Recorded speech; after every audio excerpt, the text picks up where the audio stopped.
புவியியல், வாழ்வியல், அரசியல். இந்த புவியியலை கிடைக்கிறது மனித வாழ்வியல், வாழ்வியலை கெடுப்பது அரசியல்.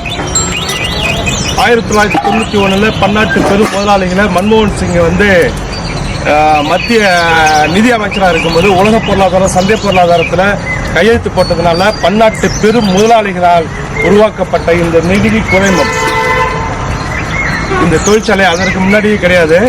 இப்போ இந்த தொழிற்சாலை இந்த பிளாஸ்டிக்கை நம்மளை பயன்படுத்தக்கூடாதுங்கிறாங்க. அதை உற்பத்தி பண்ணுற கம்பெனியை என்ன செய்கிறாங்க சொல்லுங்க. 1991 பன்னாட்டு பெரும் முதலாளிகள் உலக பொருளாதாரம், சந்தை பொருளாதாரத்தை ஏற்றுக்கொண்ட நாடுகள் வாழாது வளராது. தற்சார்பு பொருளாதார கொள்கையில் இருக்கும்போது இந்த பிளாஸ்டிக் நெகிழிலாம் இருக்குமா? இது காற்றுல கலந்ததுனாக்க அந்த காற்றுலேருந்து எப்படி பிரித்து எடுக்க முடியும்? நம்ம முகக்கவசம் போட்டாலும் காற்றோடு அது இருக்கும். அது காற்றோடு இந்த காற்றில் கலந்துடும். காற்றில் கலந்ததுனால தான் நம்மளுக்கு பல புதிய நோய்கள் வருது. பல புதிய நோய்கள் வர காரணமே இந்த பிளாஸ்டிக் குப்பையை எரிக்கிறது தான். இது மயிலாடுதுறை தொகுதியில், மயிலாடுதுறையில் இதுமாரி பிளாஸ்டிக் குப்பையை எரிச்சிக்கிட்டு இருக்காங்க. மனித சமுதாயம் பக்கத்தில் வீடெல்லாம் இருக்கு.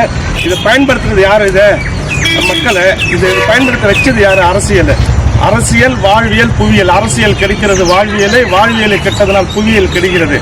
ஐம்பூதங்களும் மாசாகிறது. நீர் மாசு, நிலம் மாசு, காற்று மாசு, ஆகாய மாசாகிறது, வெப்பமாகிறது, உலகம் வெப்பமாகிறது.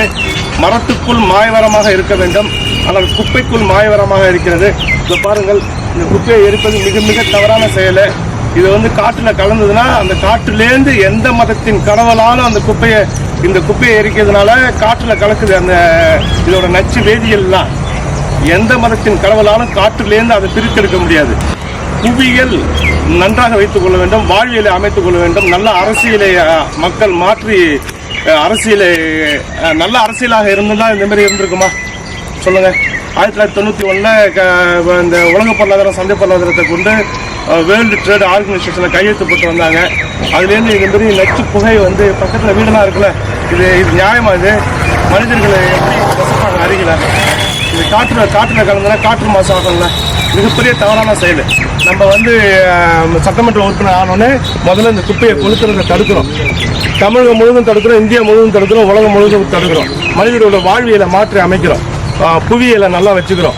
இதுக்கு தான் நீங்கள் நல்ல அரசியலை தேர்ந்தெடுக்கணும். அந்த அரசியல் என்பது உங்களது வாக்கு. நல்ல அரசியலை தேர்ந்தெடுத்தால் உங்களுக்கு வாழ்வியல் மிக சரியாக இருக்கும். வாழ்வியல் சரியாக இருந்தால் புவியியல் சரியாக இருக்கும். இந்த புவியியலை சரியாக வைத்துக் கொள்ள நீங்கள் கரும்பு விவசாய சின்னத்திற்கு ஓட்டு போடுங்கள்.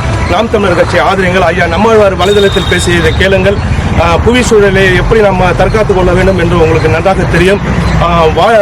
தனி மனிதன் மாற்றமே மிகப்பெரிய அரசியல் மாற்றமாக முடியும். நாம் முதலில் தெரிந்து கொள்ள வேண்டும், திருந்திக் கொள்ள வேண்டும்.